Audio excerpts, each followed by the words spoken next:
Dear students, आज हम eukaryotic cell topic पर चर्चा करेंगे। जैसा कि आपको पहले बताया गया है कि यूकैरियोटिक सेल्स का ग्रीक वर्ड यू अर्थात ट्रू और कैरियोन अर्थात न्यूक्लियस, जिसका अर्थ है कि इन प्रकार की कोशिकाओं में सुविकसित न्यूक्लियस पाया जाता है, अर्थात इनमें न्यूक्लियस के बाहर न्यूक्लियर मेम्ब्रेन पाई जाती है। इसलिए इन्हें यूकैरियोटिक सेल्स कहते हैं, जिसके मुख्य उदाहरण प्रोटोजोन्स, प्लांट सेल्स एवं एनिमल सेल्स हैं। यूकैरियोटिक सेल्स के अगर हम परिभाषा की बात करें तो यह कोशिका की सबसे छोटी इकाई है जिसमें स्वतंत्र रूप से जीवन संभव है। जैसा कि आपको पहले बताया गया है कि प्रोटोजोन में सभी की क्रियाएं एक ही कोशिका में संपन्न होती है, परंतु 1963 में लोवे एंड सिक्विड्स ने कोशिका के बारे में यह बताया कि कोशिका जीवन विज्ञान की वह इकाई है जो कि चारों तरफ से सेमी परमिएबल द्वारा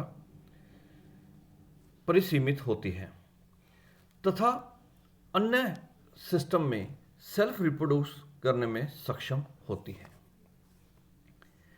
परंतु वायरस में निश्चित सिलेक्टिवली परमिएबल मेम्ब्रेन नहीं होती और ना ही ये स्वतंत्र रूप से रिप्रोड्यूस करने में सक्षम होते हैं, क्योंकि वायरस सिर्फ पोषक प्राणी के शरीर में ही रिप्रोड्यूस करने में सक्षम होते हैं।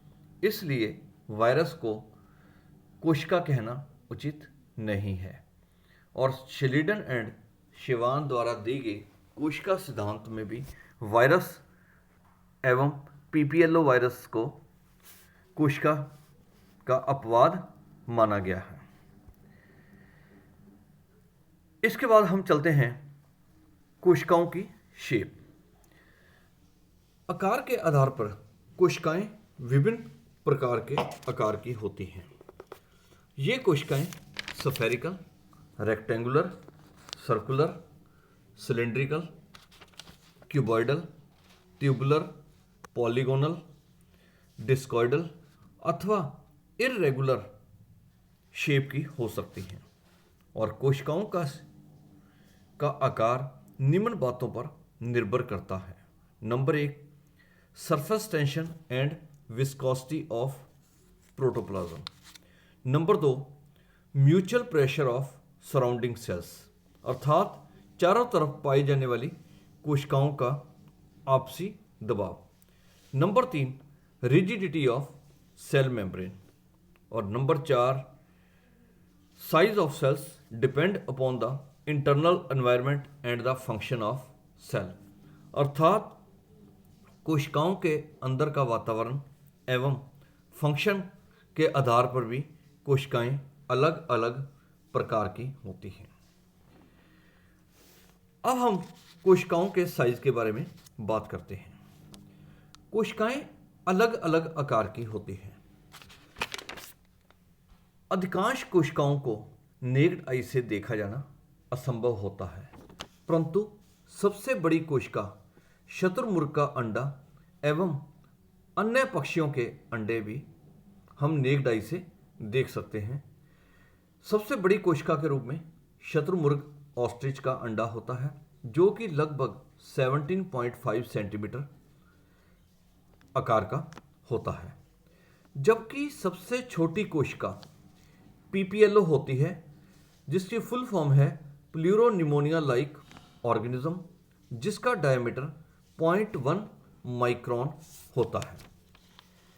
मुर्गी के अंडे का आकार लगभग 5 सेंटीमीटर होता है, जिसे कि हम नेक्ड आई से देख सकते हैं। बैक्टीरियल सेल का औसतन आकार 1 माइक्रोन से 15 माइक्रोन तक होता है, जबकि आरबीसी का आकार लगभग 4 माइक्रोन तक होता है और ल्यूकोसाइट भी 3 से 4 माइक्रोन तक होती हैं। लिवर सेल्स का आकार लगभग 20 माइक्रोन तक होता है। मनुष्य में अधिकांश कोशिकाएं लगभग 2 माइक्रोन से लेकर 200 माइक्रोन तक होती हैं, जबकि मनुष्य की पेशीय कोशिकाएं अपेक्षाकृत बड़ी होती हैं। सबसे बड़ी कोशिकाएं मनुष्य में तंत्रिका कोशिकाएं होती हैं और जिनका आकार लगभग 90 सेंटीमीटर अर्थात 3 फीट तक होता है। अगर हम कोशिकाओं की संख्या के बारे में बात करते हैं तो एक कोशिकीय प्राणियों का जीवन एक कोशिका तक सीमित होता है। पहले यूनिसेलुलर प्राणी कहा जाता था, परंतु बाद में यह सिद्ध हो गया कि इन प्राणियों में सभी क्रियाएं एक ही कोशिका तक सीमित होती हैं।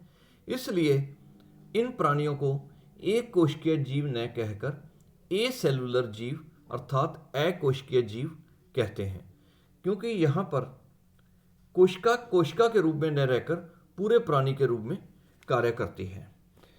हाइड्रा वगैरह का शरीर हजारों कोशिकाओं से मिलकर बना होता है, जबकि रोटीवर्स का शरीर मात्र कुछ 100 सेल्स द्वारा ही बना होता है।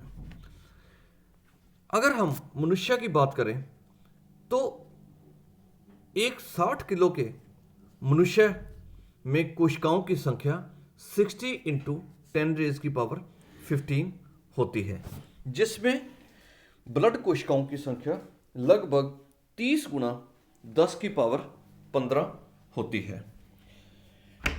इसके बाद हम चलते हैं कोशिकाओं के स्ट्रक्चर। कोशिकाओं के स्ट्रक्चर का अध्ययन करने के लिए हम electron microscope, auto radiography, x ray differentiation, microsurgery द्वारा कोशिकाओं का विस्तृत अध्ययन कर सकते हैं, क्योंकि इनके अभाव में कोशिकाओं का अध्ययन करना उचित नहीं था। एक यूकैरियोटिक कोशिका का अध्ययन करने के लिए हम कोशिका को क्रमशः 3 भागों में बांट सकते हैं। नंबर 1 सेल मेम्ब्रेन या प्लाज्मा मेम्ब्रेन, नंबर 2 साइटोप्लाज्म अर्थात कोशिका द्रव्य, नंबर 3 केंद्रक।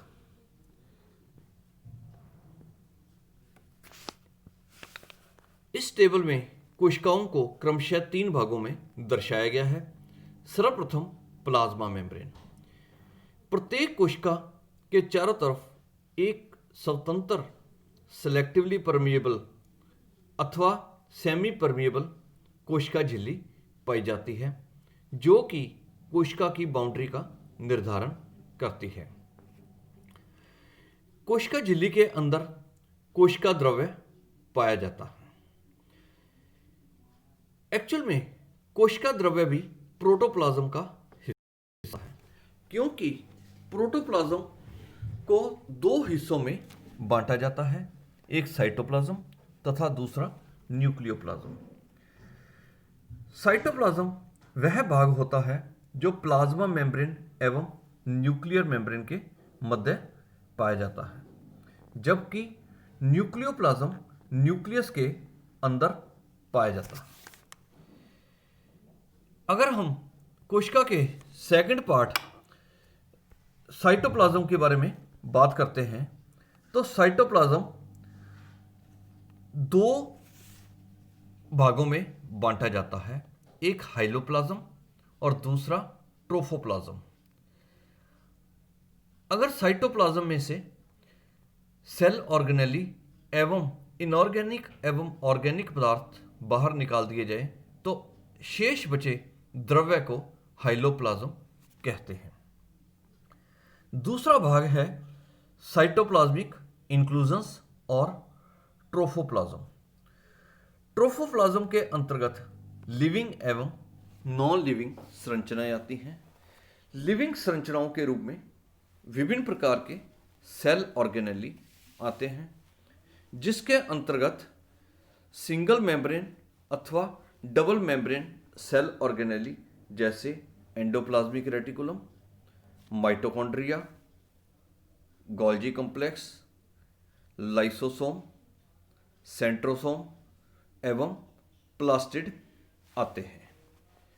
जबकि नॉन लिविंग पदार्थ के रूप में मेटाप्लास्ट पाए जाते हैं और मेटाप्लास्ट के रूप में अनेक प्रकार के वैक्यूल्स जो कि फूड वैक्यूल्स हैं, क्रिस्टल्स एवं ऑयल ड्रॉपलेट्स एवं अदर, जिनमें विभिन्न प्रकार के इनऑर्गेनिक साल्ट्स पाए जाते हैं एवं ऑर्गेनिक पदार्थों के रूप में carbohydrate, protein, lipid, nucleic acid एवं विभिन्न प्रकार के एंजाइम्स पाए जाते हैं। कोशिका के थर्ड पार्ट के रूप में हम केंद्र का अध्ययन करेंगे। जैसा कि आपको पहले बताया गया है कि यूकैरियोटिक सेल्स में ट्रू न्यूक्लियस पाया जाता है, अर्थात केंद्र के चारों तरफ केंद्रक झिल्ली पाई जाती है, जिस कारण प्रोटोप्लाज्म दो हिस्सों में बंट जाता है। आउटर पार्ट साइटोप्लाज्म व केंद्रक झिल्ली के अंदर का भाग न्यूक्लियोप्लाज्म कहलाता है। केंद्र को विस्तृत अध्ययन करने के लिए हम केंद्र के चार भागों का में बांट सकते हैं। Number 1, outer part nuclear membrane. यह न्यूक्लियर मेम्ब्रेन केंद्र के चारों तरफ पाई जाती है और केंद्र की सीमा का निर्धारण करती है। न्यूक्लियर मेम्ब्रेन के अंदर केंद्रक द्रव्य पाया जाता है। इसी केंद्रक द्रव्य में अनेक प्रकार के हेरिडिटरी मटेरियल पाया जाता है और इस हेरिडिटरी मटेरियल को हम क्रोमेटिन नेटवर्क के रूप में भी जानते हैं। और सेल रिप्रोडक्शन के दौरान यह हेरिडिटरी मटेरियल क्रोमोसोम्स के रूप में पाया जाता है। प्राणियों में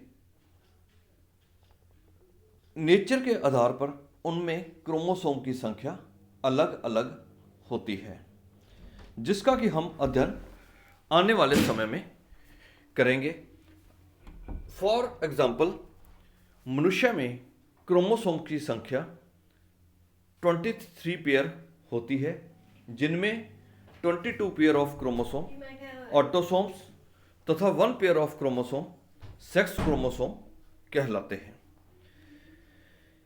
जबकि ड्रोसोफिला में 4 पेयर ऑफ क्रोमोसोम पाए जाते हैं, जिनमें 3 पेयर ऑफ क्रोमोसोम ऑटोसोम एवं 1 pair of chromosome sex chromosome होता है। इसके अतिरिक्त न्यूक्लियस में फोर्थ पार्ट के रूप में केंद्रिकाएं पाई जाती हैं, जिन्हें न्यूक्लियोलस कहा जाता है। इसके पश्चात हम अगले टॉपिक में कोशिकाओं के सभी पार्ट्स का अध्ययन 1 बाय 1 करेंगे। पहले इसे समराइज रूप में इसकी स्टडी की जाएगी, तत्पश्चात हम विस्तृत अध्ययन करेंगे। Thank you very much.